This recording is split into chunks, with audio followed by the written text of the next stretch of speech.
So do you have problems with poison ivy? Let me show you a few plants that can help.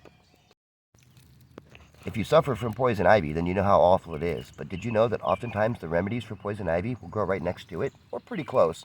Let's talk about a few of those today. First off, let's go over a few steps. Wild violet. Wild violet is a great remedy for poison ivy rash. It'll help alleviate the inflammation and the itchiness that causes the rash. It'll also help to heal up any of the wounds that are caused while you go. You can just break off some of the leaves and put it directly onto the wound. You could put a tea or make it into a poultice and put that also directly on there, and it'll help alleviate a lot of those symptoms. Next up, we have some Creeping Charlie. Creeping Charlie is part of the mint family, and if you put this on the rash, it'll actually give it kind of a cooling sensation. It'll help draw out some of the toxins, and it'll help alleviate that rash and those symptoms. Growing right next to the Creeping Charlie, we have some plantain. Broadleaf plantain. If you remember the term plantain for pain, pain is one of the common symptoms that you have with a rash like that. This will also help pull out some of the toxins, and it'll help heal the wound itself.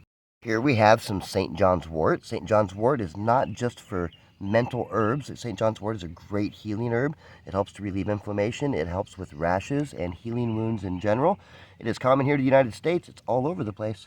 The best for last. So the one that grows literally right next to the poison ivy is this one here. It's called jewelweed. Jewelweed is shown in laboratory studies to actually break down the oils from poison ivy. Now, it's not a substitute for warm soapy water, but if you're out and about and you don't have any other options, this is a really good one to use. Let me show you something.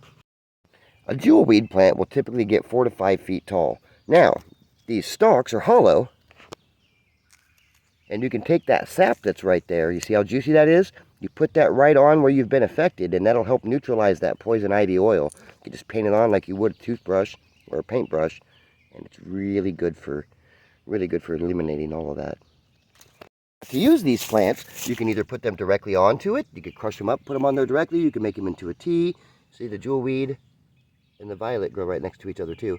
You can make them into a tea. You can put them into a poultice. You can even combine them all together and make them into a salve or a lotion. If you want to follow more instructions like that, just go on down my timeline. I got tons of videos on that too. Thanks for watching and have a great day.